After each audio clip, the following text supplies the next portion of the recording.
What is up, guys? It is your boy Winster. Thank you so much for checking out today's video, and I hope that you are having an amazing day. Today we are doing a combo tutorial on one of my personal favorite decks, a TCG exclusive Ghoti deck. Or if you want to get technical with the pronunciations, I know how some of you guys are, fish deck. I just think that Ghoti helps us distinguish what we're really talking about. But before we get into it, I also want to remind you guys, we are still doing the giveaway. You guys will be winning these free sleeves from Magnificent Mavens and also this free promo. Go check out the video where we do an unboxing. I'm going to link it somewhere below.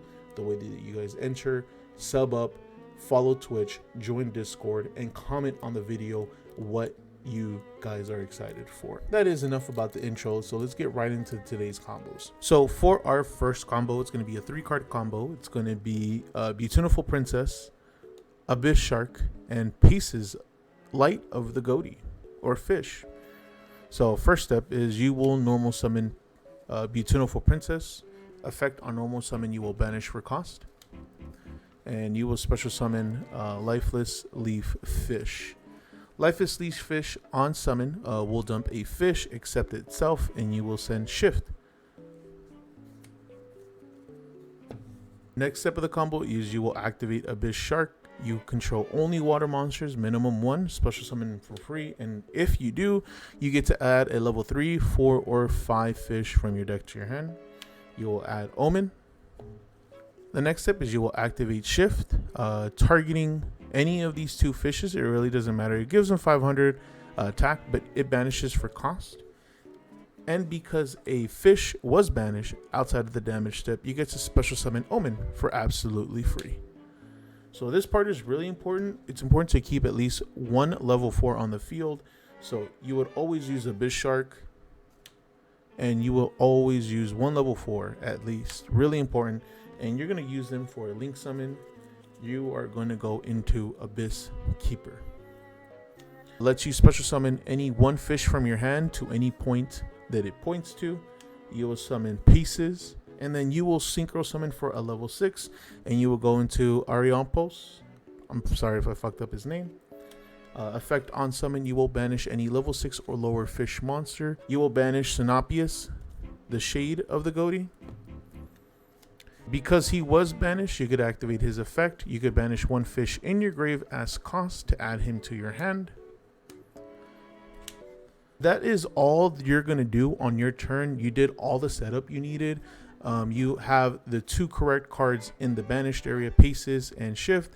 You also have a little bit of an extender by having him in your hand.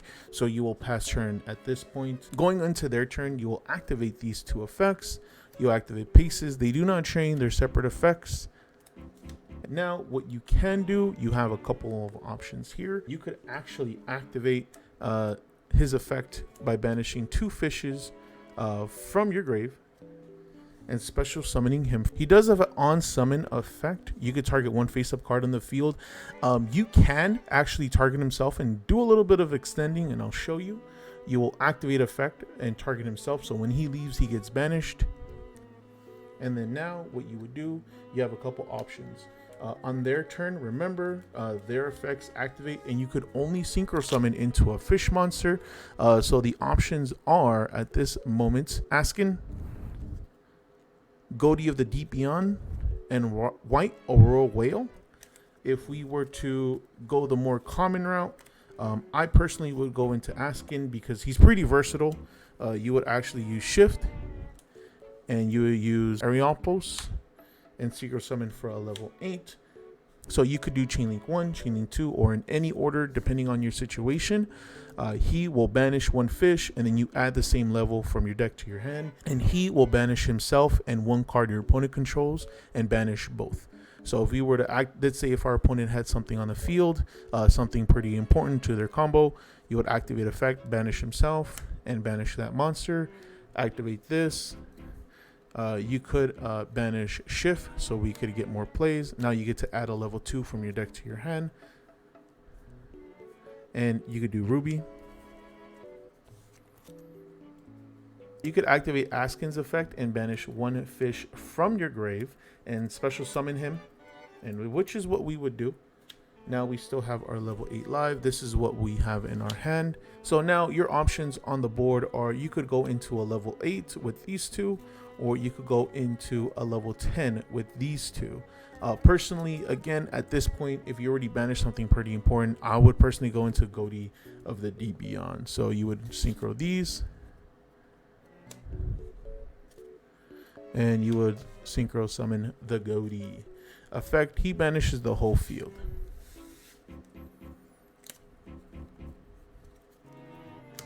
But that is the combo in its entirety. The next turn will actually activate a couple effects. You will actually activate Ghoti of the Deep Beyond.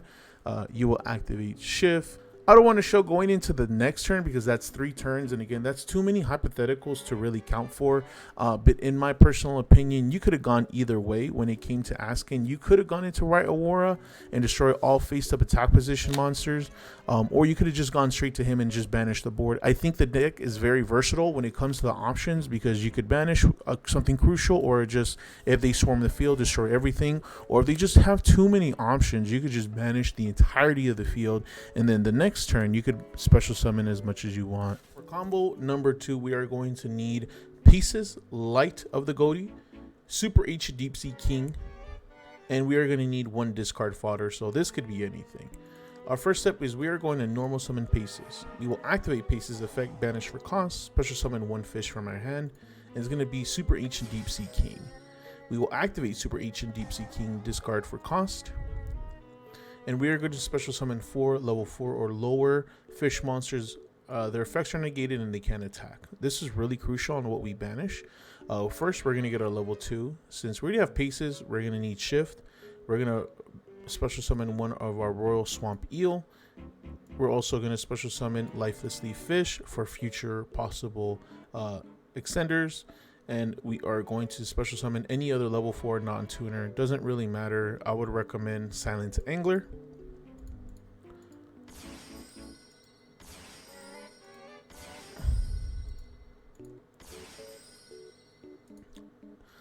At this point, you will synchro summon into a level 6. You're going to use Shift, and you are going to use 1 of the level 4 non-tuners. You will activate Arianopos, and you will banish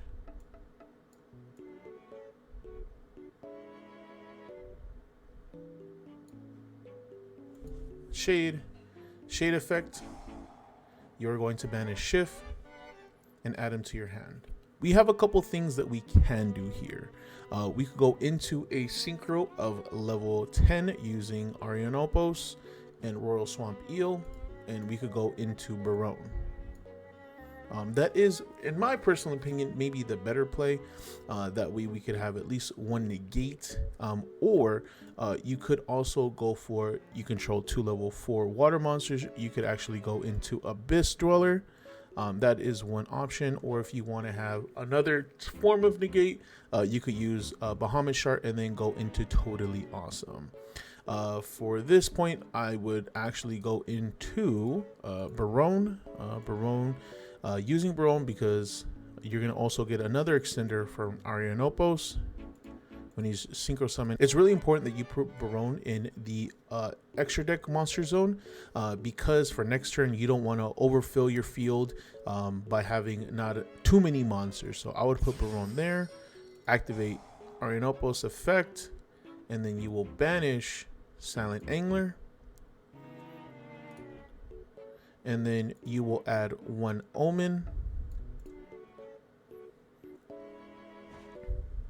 You could activate Omen's effect here, which I would do.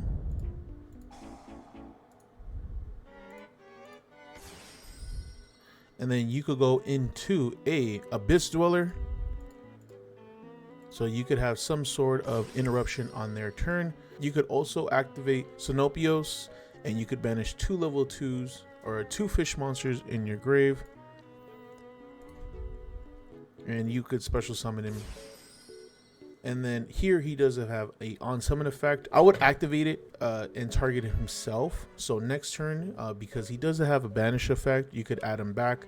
I would personally target himself, so when you do synchro summon for the next turn, you have some play. So doing a little bit of an overview, we have a Floodgate, we have Barone, we have a level 6. So next turn, standby phase, we are going to summon Shift, we are going to summon Paces, and that would give us our level 8 plays, and that would also give us our level 10 plays. So we have a couple of options there. So that is going to be it for the combo section. Let me know what you guys think of what I managed to put together. Is it optimal? What would you change? Let me know in the comment section. But I did want to go in a little bit more deep on the weaknesses, my overall thoughts on the deck. As far as weaknesses, the deck is very prone to Nibiru. Obviously, you special summon so much on your opponent's turn. And if you special summon too much, they might have the ability to Nibiru you. And even on your turn, with cards like Deep Sea Coelacanth, you're very susceptible to it. So be very cautious, because Nibiru is still a problem. Fortunately, if you have the right extenders, you should still be able to play, but you won't be able to put a sizable board or put a even level of a monster on the field. And what I mean by that, you could have certain extenders like Silent Angler, or you could have Abyss Shark that are unfortunately level 5. Abyss Anglers are level 4, but you could end up in a situation where you just don't have the right level to synchro summon. Also, the deck is very prone to Ash. You have a lot of Ash targets, Deep Sea Coelacanth, Beautiful Princess, Lifeless Leaf Fish. Those are some of the combo starters and very crucial to the deck. Keep that in mind. As far as like my overall thoughts on the deck, I think the deck is okay. I think there's a high ceiling for it, considering that you have the ability to run banish Floodgate effects like D-Shifter, Macrocosmos, and Dimensional Fissure, and still be able to play the game normally. Considering a lot of your cards like to get banished, they end up getting banished. So that is one plus side to it. As long as you have the ratios right on your cards, I think you will do fine. The one downside is a lot of key components that I personally think that you need to run, like Deep Sea Coelacanth and Royal Swamp Eel, are pretty pricey. Coelacanth is about like a $15–10 card, and Royal Swamp Eel is about a $4 to $5 card, and they're pretty old. So you also keep that in mind. So that is going to be it for today's video, guys. I had a lot of fun making this video. This deck I'm really enjoying right now. There are still some problems with the deck, but hopefully they get addressed with new support. Hopefully Konami doesn't forget it and just throw it on the wayside. But let me know what you guys think of the deck. How would you guys play it? How do you guys play it? And what recommendations do you guys have for me? Leave it all in the comments section below, guys. But that is going to be it for today. Thank you so much for checking out the video. Be expecting a deck profile on a Ghoti deck very, very soon. But until next time, you guys have an amazing day, and thank you for checking it out.